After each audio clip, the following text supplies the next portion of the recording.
பேருமா டாடா விஸ்டா. இது வந்து பார்த்தீங்கன்னா வண்டி பிக்கப் ப்ராப்ளம் தான். பிக்கப் ப்ராப்ளம் நம்ம என்னென்னு பார்க்கணும்னா ஈஜிஆர் கட்டிட்டுங்க. ஈஜிஆர் ஃபுல் பிளாக் இருக்குது. ஈஜிஆர் சர்வீஸ் பண்ணுவாங்க. அப்படி சொல்லுவாங்க. இன்லெட் பார்த்தீங்கன்னா இன்லெட் ஃபுல்லாக பிளாக் ஆயிடுச்சு. இன்லெட் ஃபுல்லாக சர்வீஸ் பண்ணுவாங்க. இப்படி இந்த மாதிரி ஃபுல்லாக அடைச்சதுன்னா ஏர் போகுது ரொம்ப கம்மியாக போகும்போது வண்டி பிக்கப் இருக்காது. பார்த்தீங்கன்னா கிளச் பேட் கவர்ஸ் இல்லை.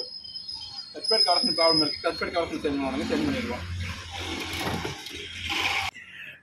இன்டர்கூலர் பார்த்தீங்கன்னா ஃபுல்லாக பிளாக் ஆகிருக்கு. அதே மாதிரி பார்த்தீங்கன்னா ஒரு பக்கம் காயமாயிடுச்சுங்க. 2 கோர் கட் ஆகிருக்கு. கோரில் சால்ட்டிங் அடிக்கணுங்க. இன்டர்கூலர் நம்ம பாட்டம் ரெண்டையும் பிரிச்சுட்டு ஃபுல்லாக சர்வீஸ் பண்ணணுங்க.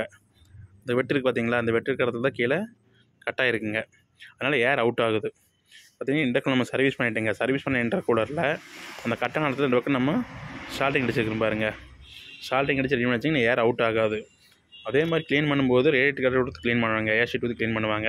மேனிஃபோல்டு பார்த்தீங்கன்னா ஃபுல்லாக பிளாக் ஆகிருக்குங்க. இந்த ஃபுல்லாக பிளாக் கணக்காட்டிக்கு இந்த ஓஸ்லேயும் ஃபுல்லாக பிளாக் ஆகிருக்கு. அப்போ என்னென்னா ஏர் ரொம்ப கம்மியாக போகும்போது வண்டி பிக்கப் ட்ராப் ஆகிறதுக்கு ரொம்ப வாய்ப்பு இருக்குங்க. அதே மாதிரி பார்த்தீங்கன்னா இந்த சைலன்சர் டூமில் கோர் வருங்க. உள்ள அந்த கோரில் போய் லைட்டாக அடைச்சிருக்கு. இந்த கோரும் கழட்டி க்ளீன் பண்ணிடலாங்க. உள்ளுக்குள்ள டீசல் ஊற்றி நல்லா க்ளீன் பண்ணி அலாசி ஊற்றிட்டு அப்புறம் பார்த்தீங்கன்னா இந்த மாதிரி ஹீட்டருக்குன்னு வச்சு நம்ம இந்த மாதிரி ஹீட் பண்ணுறோங்க. ஹீட் பண்ணிவிட்டு நம்ம இந்த ஹீட்டான காற்று நம்ம உள்ள இப்போ பாருங்கள் ஹோல்ஸ் வச்சு அனுப்பிச்சு காமிக்கிறேன். பண்ணும்போது அதில் இருக்கிற பழைய டஸ்ட்டெல்லாம் ஃபுல்லாக வெளியே வந்துடுங்க. நல்லா தட்டி போட்டு இந்த மாதிரி பண்ணணுங்க. பண்ணோம்னா ஃபுல்லாக ரிலீஸ் ஆயிரும்.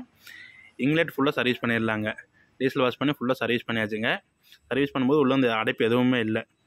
அப்போ நமக்கு ஏர் நல்லா த்ரோ அதிகமாக போகும். அதேமாதிரி பார்த்தீங்கன்னா ஈஜிஆர் கம்பல்சரி க்ளீன் பண்ணியே ஆகணும். ஈஜிஆர் ஃபுல்லாக கழட்டிட்டு நீட்டாக பெட்ரோல் வாஷ் பண்ணிடலாங்க. பெட்ரோல் வாஷ் டீசல் எது வேணால் வாஷ் பண்ணலாங்க. வால்வு பார்த்தீங்கன்னா வால்வு லாக் ஆகிருக்கு. அந்த வால்வு ஓப்பன் ஆகாது. கார்பன் ஃபுல்லாக ஆயிடுச்சுன்னா வால்வு ஓப்பன் ஆகாதப்போ பிக்கப் கம்மியாக தான் இருக்குங்க.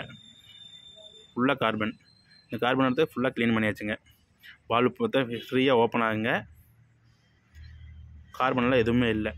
அந்தளவுக்கு நீட்டாக க்ளீன் பண்ணியாச்சுங்க. இந்த மாதிரி க்ளீன் பண்ணி போடும்போது தான் கரெக்டாக ஈஜிஆர் வால்வு ஓப்பன் ஆகும்போது பிக்கப் நல்லா இருக்குங்க. பிளாக் ஸ்மோக்கெல்லாம் வராது. இது ஃபுல்லாக பிளாக் இருந்தாலும் பிளாக் ஸ்மோக் வருங்க. பிக்கப்பும் கம்மியாக இருக்குது. பார்த்திங்கன்னா கிளச் பிளேட் கவர்ஸ்மெண்ட் சேஞ்ச் பண்ணிவிட்டுங்க. கிளச் பிளேட் கவர்ஸ்மெண்ட் சேஞ்ச் பண்ணிவிட்டோம். ரிலீஸ் பேரிங் சேஞ்ச் பண்ணியாச்சுங்க. நம்ம கியர் பாக்ஸ் ஃபுல்லாக ஃபிட் பண்ணிடலாங்க. பார்த்திங்கன்னா இன்ஜினில் கியர் பாக்ஸ் ஃபிட் பண்ணியாச்சுங்க.